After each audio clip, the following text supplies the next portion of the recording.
And this is my pleasure to make an introduction to our joint work with an intervention which will be short, but I hope useful for you, on shaping the political priorities for the next 5 years.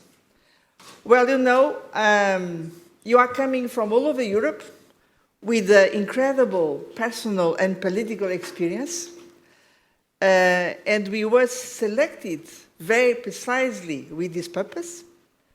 That's why you are great pioneers in this experience.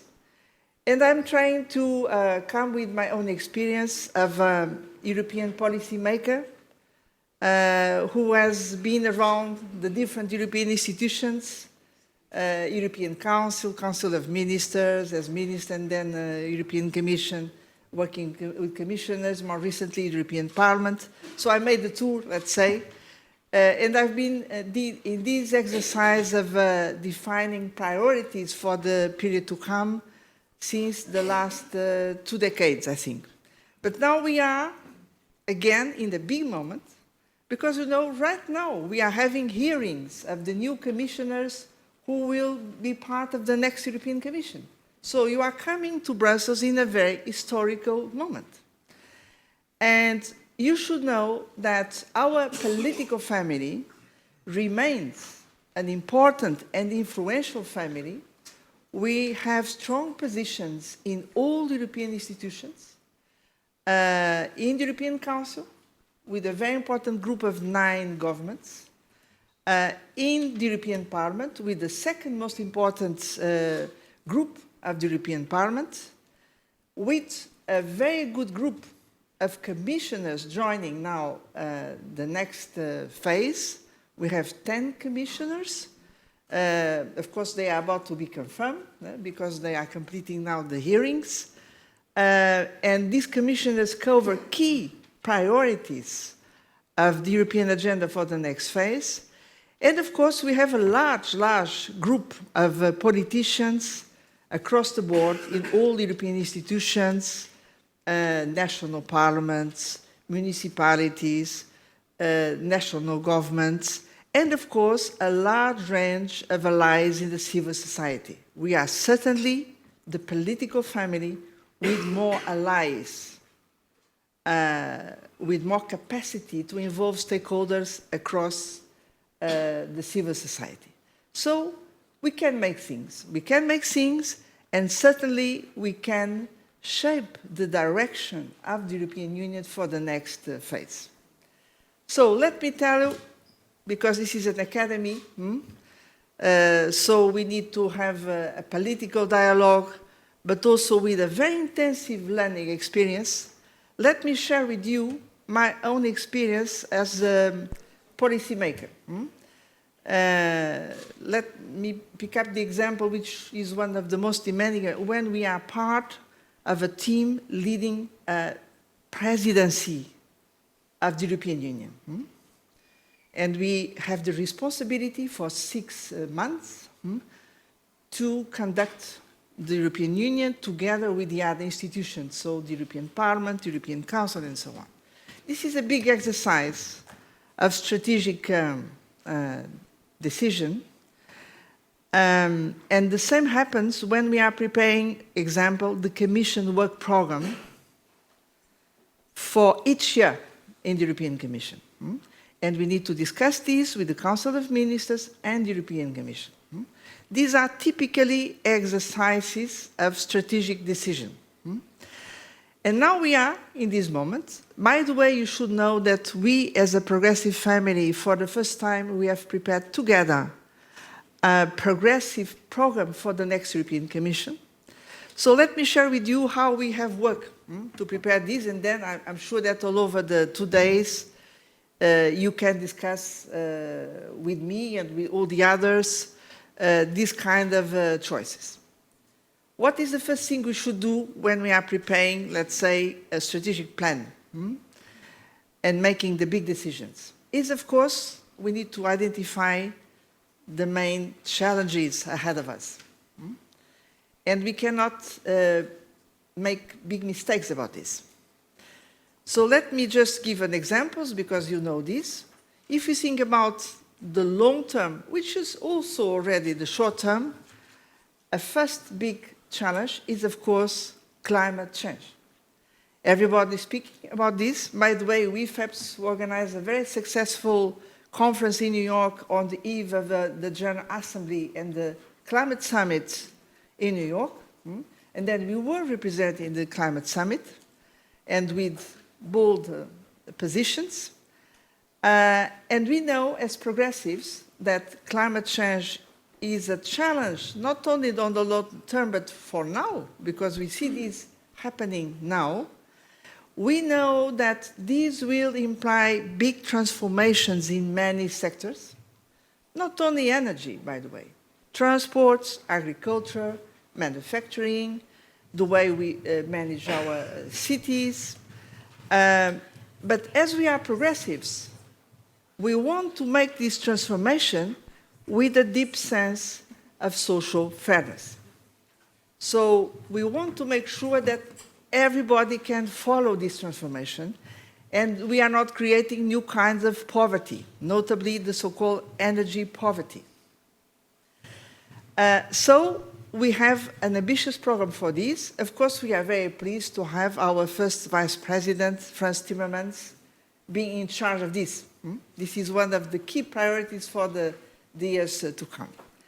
Then we know there is a second very important challenge, which is the digital revolution. And look, we are going to a new phase, which is happening now, of the digital revolution, which is the deepest ever, because this is changing everything, in all sectors, in all areas of our life, working life, family life, political life, everything will be transformed by the digital tools. And we see these every day. But again, as progressives, we want to make sure that we are not creating, let's say, a new social divide, new kind of social inequalities. So, the first priority for us would be education and training to prepare everybody to make the best of this revolution. Also having in mind what is coming from artificial intelligence. Because if we want to have an updated education and training, we need to prepare everybody to make the best of artificial intelligence, which will be everywhere. In our mobile phones, in our laptops, but certainly also in our working conditions, in our houses, in our transports. In all these, we'll have artificial intelligence, and this is not neutral. We need to shape it in such a way that we respond to people's needs. Which means, look, we as progressives, we have a unique opportunity to invent a new way of life in Europe, and having Europe with this pioneer role, which is let's use the digital revolution to implement our agenda inspired by the Sustainable Development Goals. This is a central, let's say, objective for the next phase. Let's use the digital transformation to push forward SDGs agenda. These are a few words of a beautiful agenda. Very challenging, not easy, but we have a unique opportunity. And yes, Europe can show the way in international terms.